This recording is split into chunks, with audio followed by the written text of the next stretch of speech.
இது ஒரு நீண்ட நெடிய பிரசங்கம் அல்ல, சிறிய பகிர்ந்து கொள்ளுதல். இதனுடைய தலைப்பு கிறிஸ்துவுக்குள், இன் கிரைஸ்ட்.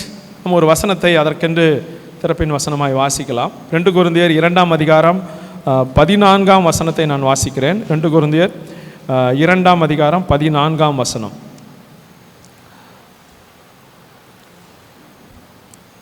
கிறிஸ்துவுக்குள் எப்பொழுதும் எங்களை வெற்றி சிறக்க பண்ணி எல்லா இடங்களிலேயும் எங்களை கொண்டு அவரை அறிகிற அறிவின் வாசனையை வெளிப்படுத்துகிற தேவனுக்கு ஸ்தோத்திரம். கிறிஸ்துவுக்குள். இப்போ நம்ம ஒரு சில நேரங்களில் வெளியில் செல்லுகிறோம்.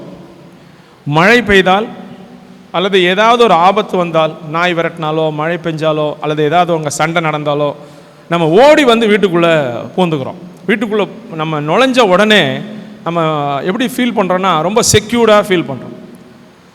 காரணம் என்னென்னா, அந்த வீடு ஒன்றும் மிகப்பெரிய அமெரிக்க ஒயிட் ஹவுஸ் மாதிரி பாதுகாப்புடையதெல்லாம் அல்ல, ரொம்ப சாதாரணது தான்.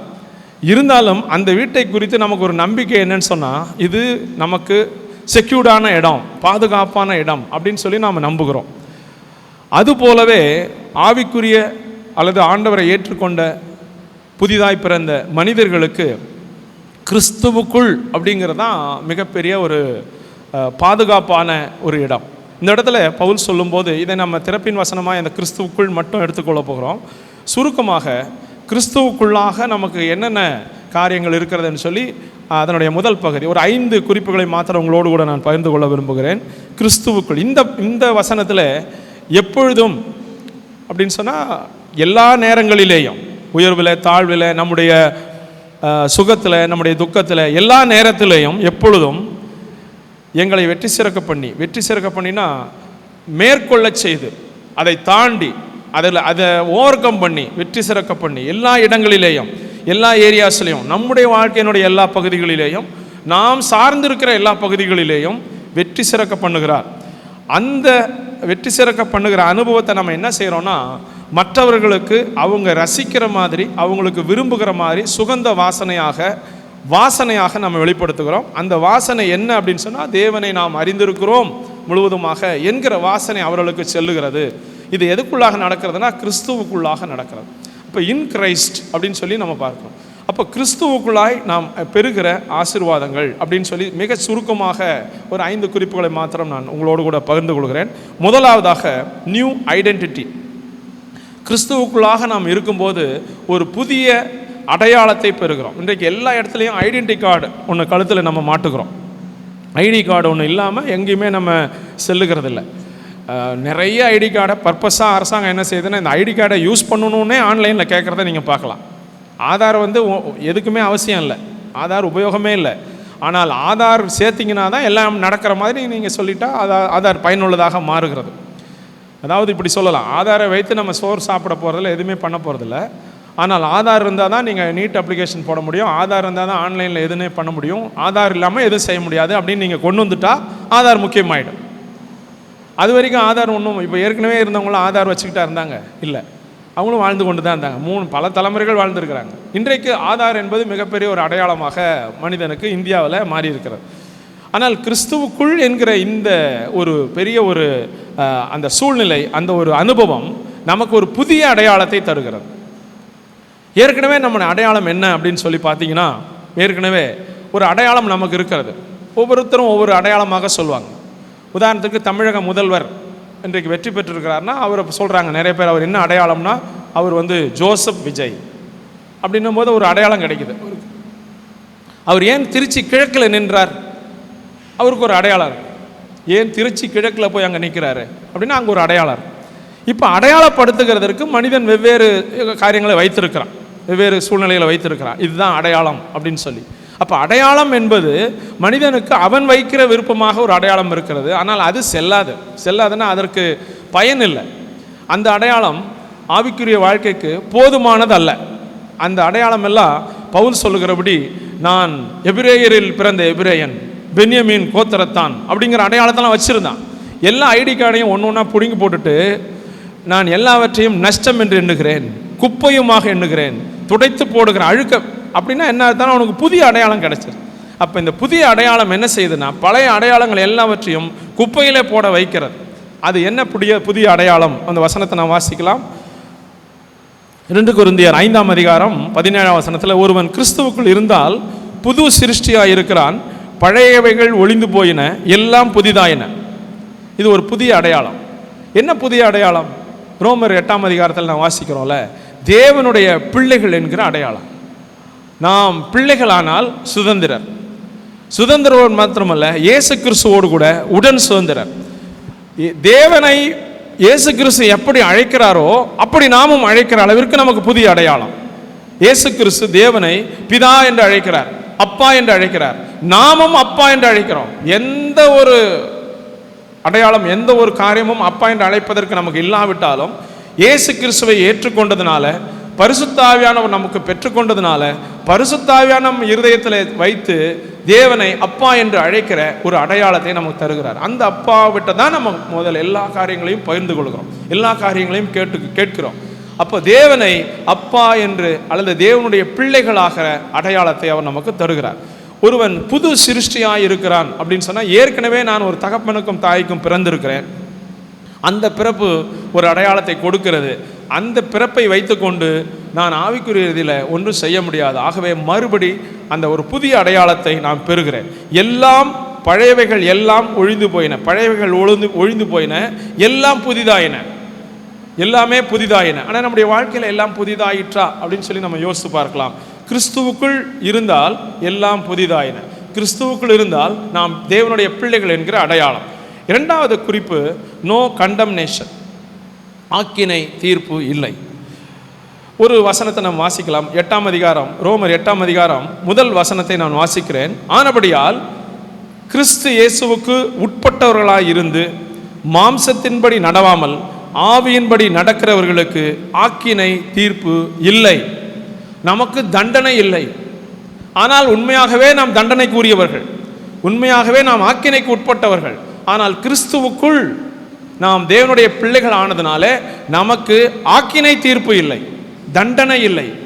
ஒரு மனிதன் குற்றம் செய்திருக்கிறான், ஆனால் அவனுக்கு தண்டனை இல்லை என்கிறது எவ்வளோ பெரிய ஆசீர்வாதம், எவ்வளோ பெரிய மகத்துவமான, யாரும் கொடுக்க முடியாத ஆசீர்வாதம். குற்றம் செய்தவர்கள் எல்லாம் தண்டிக்கப்பட வேண்டியவர்கள்.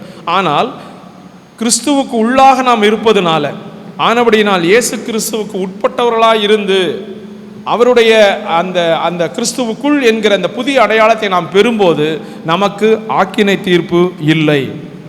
மூன்றாவது குறிப்பை நம்ம பார்க்கலாம், யூனிட்டி அண்ட் ஃபெல்லோஷிப். தேவனோடு கூடவும் மனிதர்களோடு கூடவும் ஒரு ஃபெல்லோஷிப்பை, ஒரு ஒற்றுமையை, ஒரு ஐக்கியத்தை கிறிஸ்துவுக்கு உள்ளாய் இருக்கும்போது மாத்திரமே நாம் பெறுகிறோம். கிறிஸ்துவுக்கு உள்ளாய் நாம் இல்லாமல் இருந்தால் நிச்சயமாய் சக மனிதரோடு, சக உறவுகளோடு நமக்கு வெறுப்பும் போராட்டமும் வன்மமும் தான் இருக்கும். ஒருவன் கிறிஸ்துவுக்குள் இருக்கும்போது தான் அவன் புது சிருஷ்டியாக இருக்கிறான். கசப்பு அவனை விட்டு நீங்குகிறது, வன்மம் அவனை விட்டு நீங்குகிறது, பொறாமை அவனை விட்டு நீங்குகிறது. எல்லாமே அவனை விட்டு நீங்குவதற்கு கிறிஸ்துவுக்குள் இருக்கிறது தான் ஒரு அடையாளம். ஒரு ஸ்பாஞ்சை எடுத்து இந்த இடத்துல தண்ணி சிந்திருச்சுன்னா நம்ம என்ன செய்கிறோன்னா, அந்த தண்ணியை நீக்குவதற்கு எவ்வளவுதான் நம்ம கையில் தள்ளினாலும் நம்ம கையில் அந்த தண்ணி ஒட்டாததுனால அங்கேயே சுற்றிக்கிட்டு இருக்கோம். அந்த தண்ணி இங்கே தள்ளினா இப்படி வரும், இங்கே தள்ளினா இப்படி வரும், இங்கே தள்ளினா இப்படி வரும்.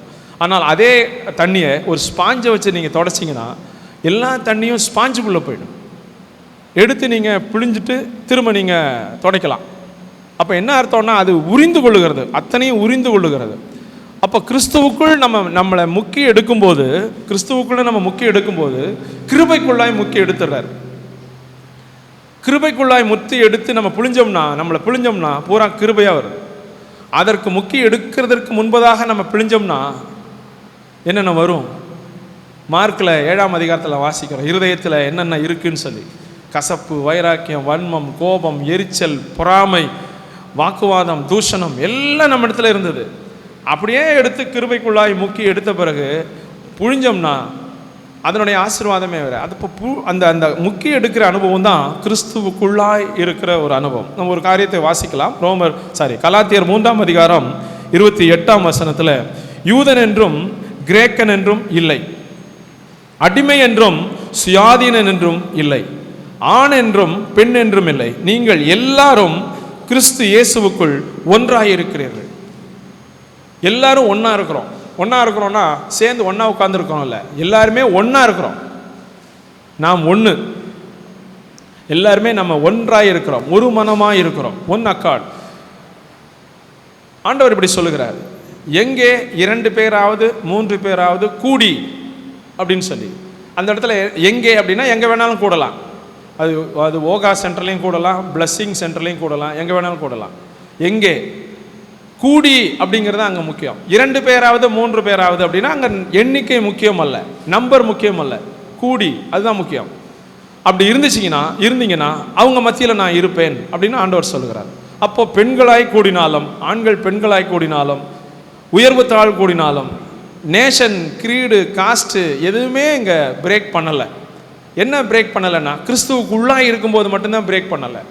கிறிஸ்துவுக்கு உள்ளாய் நாம் இல்லாவிட்டால் கூடி அப்படின்னும் போது நம்ம ஒரு சவுத் சைடு மட்டும் ஒன்றா கூடிக்குவோம், நம்ம வந்து நார்த் சைடு மட்டும் ஒன்றா கூடிக்குவோம், நம்ம இவங்க மட்டும் ஒன்றா கூடிக்குவோம். அப்போ கூடிங்கிறது அங்கேயும் கூடுவாங்க, ஆனால் அங்கே கிறிஸ்துவுக்குள் இல்லாதனால அந்த கூட்டத்தினுடைய உள்ளதனுடைய கோர் வேறு விதமாக இருக்கும். அப்போ இந்த இடத்துல யூதன் என்றும் இல்லை, கிரேக்கன் என்றும் இல்லை, ஆண் என்றும் இல்லை, பெண் என்றும் இல்லை, எல்லாரும் கிறிஸ்துவுக்குள் ஒன்றாக இருக்கிறீர்கள் அப்படின்னு சொல்லும்போது கிறிஸ்துவுக்குள் இருந்தால்தான் இந்த ஐக்கியம், இந்த ஃபெலோஷிப் வரும். அப்படி நம்ம யோசிக்கலாம். ஒருவேளை சண்டே வந்துச்சுன்னா நாம் கிறிஸ்துவுக்குள் இல்லை என்பது அந்த இடத்துல பொருளாகும். முதலாவது நான் சொன்னேன் ஐடென்டிட்டின்னு சொன்னேன், 2வது ஆக்கினை தீர்ப்பு இல்லை அப்படின்னு சொன்னேன், 3வது யூனிட்டி அண்ட் ஃபெலோஷிப் சொன்னேன். 4வது ஒரு காரியத்தை நம்ம பார்க்கலாம். இந்த 3வது குறிப்புக்கு இன்னொரு வசனத்தை பார்த்துடலாம், யூனிட்டி அண்ட் ஃபெலோஷிப்புக்கு. ரோமர் 12ஆம் அதிகாரம் 5ஆம் வசனத்தில், அநேகராகிய நாமும் கிறிஸ்துவுக்குள் ஒரே சரீரமாக இருக்க ஒருவருக்கொருவர் அவயவங்களாக இருக்கிறோம். எப்போ இருக்கிறோம்னா கிறிஸ்துவுக்குள், நாமும் கிறிஸ்துவுக்குள் ஒரே சரீரமாக இருக்க ஒருவருக்கொருவர் அவயவங்களாக இருக்கிறோம். கிறிஸ்து தலை, நம்ம சரீரம், கிறிஸ்துவுக்குள் நம்ம இருக்கும்போது, இந்த சரீர தலையோடு இணைக்கப்பட்டிருக்கும் போது நாம் ஒருவருக்கொருவர் அவயவங்களாக இருக்கிறோம். ஒவ்வொருத்தரும் ஒவ்வொரு பார்ட் ஆஃப் த பாடியாக இருக்கிறோம். கிறிஸ்து தான் சரீரத்தமாகிய நமக்கு தலையாக இருக்கிறார். அடுத்தது 4வது குறிப்பை பார்க்கலாம், ஆவிக்குரிய ஐஸ்வர்யம், ஸ்பிரிச்சுவல் ரிச்னஸ். கொலோசையர் 2ஆம் அதிகாரம் 10ஆம் வசனத்தை நாம் வாசிக்கலாம். மேலும் சகல துரைத்தனங்களுக்கும் அதிகாரங்களுக்கும் தலைவராக இருக்கிற அவருக்குள் நீங்கள் பரிபூர்ணம் உள்ளவர்களாக இருக்கிறீர்கள். சகல துரைத்தனம், அதிகாரம் அப்படின்னு சொன்னால் பவர், பிரின்சிபாலிட்டி, பவர், இதுக்கெல்லாம் அதிகாரி ஆண்டவராக இயேசு கிறிஸ்து. ஒருவேளை நாம் அவருக்குள்ளாக இருக்கும்போது நம்ம பவர்ஃபுல்லாக மாறுகிறோம், நாம் பரிபூர்ணம் அடைகிறோம், நாம் கம்ப்ளீட்டாக இருக்கிறோம், முழுமை அடைகிறோம். எப்போனா அவருக்குள்ளாக இருக்கும்போது. அவர் யாருன்னா உலகத்தினுடைய சகல அதிகாரங்களையும் வைத்திருக்கிறவர், சகல துரைத்தனங்களையும் வைத்திருக்கிறவர். அப்போ நம்ம சகல அதிகாரங்கள் மாறினாலும் சரி, சகல துரைத்தனங்கள் நம்மை மேற்கொண்டாலும் சரி, நாம் பயப்படாமல் இருப்போம். காரணம் நாம் அவருக்குள் இருப்பதனால பரிபூர்ணமாக இருக்கிறோம். அப்போ 4வது குறிப்பாக ஸ்பிரிச்சுவல் ரிச்னஸ் மாத்திரமல்ல, உலகத்தினுடைய சகல அதிகாரங்களுக்கும் ஆண்டவர் வல்லமையாய் வானம் எனது சிங்காசனம், பூமி எனது பாதப்படி என்று சொன்னவருக்குள் நாம் இருக்கும்போது, அவருடைய பிள்ளைகளாய் நாம் இருக்கும்போது இவைகள் நமக்கும் பொருந்துகிறதை நாம் பார்க்கிறோம். எபேசியர் 1ஆம் அதிகாரம் 3ஆம் வசனத்தில், நம்முடைய கர்த்தராகிய இயேசு கிறிஸ்துவின் பிதாவாகிய தேவனுக்கு ஸ்தோத்திரம், அவர் கிறிஸ்துவுக்குள் உன்னதங்களிலே ஆவிக்குரிய ஆசீர்வாதத்தினாலும் நம்மை ஆசீர்வதித்திருக்கிறார். கிறிஸ்துவுக்குள் உன்னதங்களிலே இருக்கக்கூடிய ஆசீர்வாதம், டிவைன் பிளஸ்ஸிங்ஸ், டிவைன் கேரக்டர் ஆண்டவர் தருகிறார். ஹோலி ஸ்பிரிட்டை நம்ம கொடுத்ததுனால அந்த ஹோலி ஸ்பிரிட் வாயிலாக, பரிசுத்த ஆவியானவர் வாயிலாக உன்னத ஆசீர்வாதங்களை நாம் பெறுகிறோம். பூமியில் இருக்கிற சக மனிதர்கள் நம்மை பார்த்து யோசிக்கிற அளவிற்கு, நம்மை பார்த்து ஆச்சரியப்படுகிற அளவிற்கு உன்னத குணாதிசயங்களை ஆண்டவர் நம்முடைய வாழ்க்கையிலே தருகிறார். காரணம், பிதாவாகிய அவர் நம்மை அப்படி உருவாக்க வேண்டும் என்பதற்காகவே இயேசு கிறிஸ்துவை இந்த உலகத்தில் அனுப்பினார். அடுத்ததாக இறுதியாக பார்த்தீங்கன்னா உயிர்த்தெழுதல். இந்த உயிர்த்தெழுதலும் இயேசு கிறிஸ்துக்கு உள்ளாக தான் நமக்கு கிடைக்கிறது. ரெசரக்ஷன் பார்க்கிறோம்.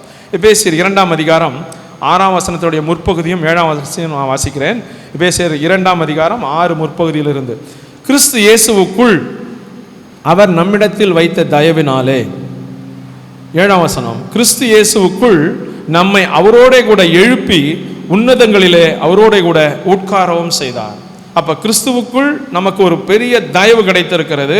கிறிஸ்துவுக்குள் ஆண்டவர் நம்மை உயிரோடு கூட எழுப்பி, கிறிஸ்துவோடு கூட உடன் எழுப்பி உன்னதங்களிலே உட்காரவும் செய்தார். உன்னதங்களிலே உட்காரவும் செய்தார். அப்படின்னா தேவன் தமக்கு சமமாய் இருப்பதை கொள்ளையாடின பொருளாய் எண்ணாமல் அடிமையின் ரூபம் எடுத்து மனுஷ சாயலானார். தேவன் சமமாக இருப்பதை கொள்ளையாடின பொருளாய் நம்மள அங்கிருந்து வந்தார் இல்லையா, அந்த இடத்தை நமக்கும் ஆண்டவர் பகிர்ந்து தருகிறார். இயேசு கிறிஸ்து வெளிப்படுத்தின விசேஷத்தில் பார்க்கிறோம், தமது இருக்கையை தமது ஜெயித்தவர்களுக்கு, வெற்றி கொண்டவர்களுக்கு, ஜெயம் கொண்டவர்களுக்கு ஆண்டவர் தமது ஆசனத்தை தருகிறார் அப்படின்னு சொல்லி நம்ம பார்க்கிறோம். 1 கொரிந்தியர் 15:22 23 உட்பகுதி. ஆதலால் அவருக்குள், ஆதாமுக்குள் எல்லாரும் மரிக்கிறது போல கிறிஸ்துவுக்குள் எல்லாரும் உயிர்ப்பிக்கப்படுவார்கள். அவனவன் தன் தன் வரிசையிலே உயிர்ப்பிக்கப்படுவான். முதற் பலனானவர் கிறிஸ்து. கிறிஸ்துவுக்குள் தான் நாம் உயிர்ப்பிக்கப்படுகிறோம். அப்போ இங்கே நம்ம வாழும்போது ஆண்டவரை ஏற்றுக்கொண்டு கிறிஸ்துவுக்குள்ளாய், இன் கிரைஸ்டுக்குள்ளாய் நம்ம வந்துட்டோம்னா எல்லா இடங்களிலேயும் வெற்றி சிறக்க பண்ணி அவரை அறிகிற அறிவின் வாசனையை வெளிப்படுத்துகிறோம். அது மாத்திரமில்லாமல் ஒரு புதிய அடையாளத்தை, தேவனுடைய பிள்ளை என்கிற அடையாளத்தை நாம் பெறுகிறோம். நமக்கு ஆக்கினை தீர்ப்பு இல்லை. நாம் உலக மனிதரோடும் தேவனோடும் ஒரு நல்ல ஐக்கியத்தில் உலகத்தில் வாழுகிறோம். அது மாத்திரமில்லாமல் ஆண்டவர் சகல விதமான ஆசீர்வாதங்கள், ஆவிக்குரிய ஆசீர்வாதங்களினால் நம்மை ஆசீர்வதித்திருக்கிறார். எல்லாவற்றுக்கும் மேலாக நாம் இந்த உலகத்தில் மரித்த பிறகு முதற் பலனானுடைய கிறிஸ்துவினுடைய வரிசையில் அவருக்குள்ளாய் வாழ்ந்து கொண்டிருக்கிற நாமும் அவருக்குள்ளாய் ரெசரக்ஷன் அடைகிறோம். அவருக்குள்ளாய் நித்திய ஜீவனை சுதந்திரித்துக் கொள்ளும்படியாய் உயிரோடு எழும்புகிறோம். இந்த ஆசீர்வாதங்கள் மாத்திரமல்ல, இன்னும் இருக்கிறது. நம்ம நேரம் கருதி இந்த 5 ஆசீர்வாதங்களை இன்றைக்கு நாம் ஆண்டவரிடத்தில் பெற்றுக்கலாம். கண்களை மூடி ஆண்டவரை நோக்கி பார்க்கலாம். இந்த சூழ்நிலையில் நம்ம ஆண்டவரை நோக்கி பார்க்கும்போதே, ஆண்டவரே நான் கிறிஸ்துவுக்குள் இருக்கிறேனா, நான் உமக்குள்ளாய் இருக்கிறேனா, நான் உமக்குள்ளாய் இருப்பதற்கு தடையாக இருக்கிற என்னுடைய குணாதிசயங்கள் என்னென்ன, உமக்குள்ளாய் நான் உறுத்தி கொண்டே இருக்கிறேனா. குயவன் வணையும் போது கையை உறுத்துகிற களிமண்ணிலே உள்ள ஒரு சின்ன வைக்கல் துண்டலை போல, குயவன் வணையும் போது அவன் கையில் கெட்டு போகிற அப்படி நிலைமையில் நான் உமக்குள்ளாய் இருக்கிறேனா, உமக்குள்ளாய் நான் இருக்கிறேன், ஆனால் நீர் வணைய நான் ஒப்பு கொடுக்கிறேனா. நம்ம இந்த கேள்விகளோடு ஆண்டவரை நோக்கி பார்க்கலாம்.